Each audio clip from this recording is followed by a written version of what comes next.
بسم الله الرحمن الرحيم. الحمد لله رب العالمين، والعاقبة للمتقين ولا عدوان إلا على الظالمين، وأصلي وأسلم على نبينا محمد وعلى آله وأصحابه ومن اهتدى بهديه إلى يوم الدين.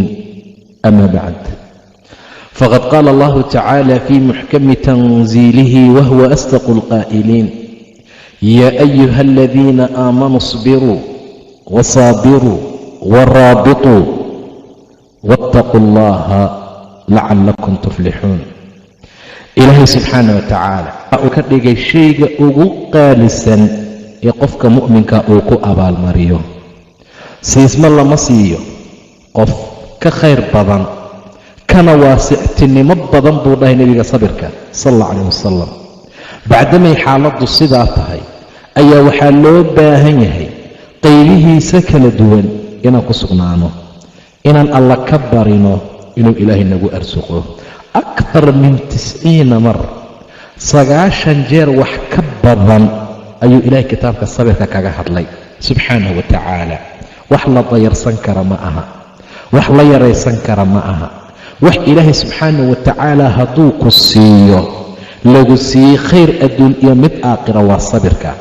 qofku diinta kuma camal fali karo hadduusan sabir lahayn, salaada ma tukan karo hadduusan sabir lahayn, adduunka kuma noolaan karo hadduusan sabir lahayn, mujtamaca. sidaa darteed buu ilaahay yidhi: yaa ayuha aladiina aamanuu isbiruu wasaabiruu waraabituu waataquu allaha lacallakum tuflixuun.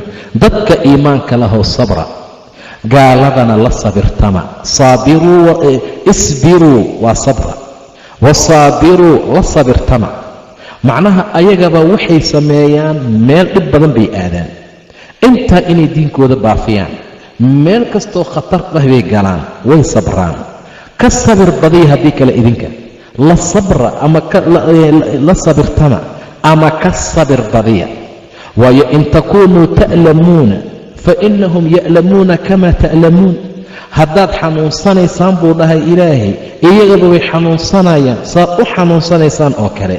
maxaa u idin dheer idinka watarjuuna min allaahi maa laa yarjuun. waxaad ilaahay xaggiisa ka rajaynaysaan waxaysan ka rajaynaynin. kooda dhinta waa dameer dhintay, kiina dhinta waa shahiid iyo ahlu janna. kooda nool dulli buu ilaah ku tilmaamay subxaana wa tacaala, kiina nool sharaf iyo qiimuu ku nool yahay. watarjuuna min allaahi maa laa yarjuun. waxaysan ilaahay xaggiisa ka rajaynaynin yaad idinka ka rajaynaysaan. bacdamay xaaladdu sidaa tahay, sabirku waa wax aad iyo aad u weyn.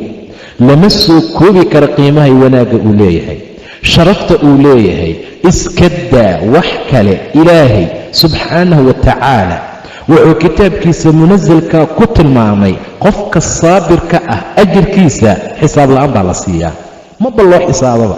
intaasaad leedahay iyo 700 baad leedahay iyo 6,000 baad leedahay ma jirto. inamaa yuwaffa asaabiruuna ajrahum bikayri xisaab.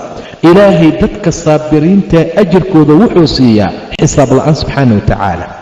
looma xisaaba, wuu sabraya. see loo xisaabaa? salaad subaxbaa intuu soo kacay, qabowga hurdada asagoo raba ka soo tegay, biyaha qabowga ku weyse qaatay, basaaminkiisa soo qaaday, masaajidka u tallaabsaday, mugdigaasoo dhex maray. see loo xisaabayaa qof noocaas ah? waa ma jirto. see loogu xisaabaa? macaasi buu ka sabray, wax uu rabay buu ka sabray, waxyaabo fara badan oy naftu rabtay buu ka sabray. idan looma xisaabi karo.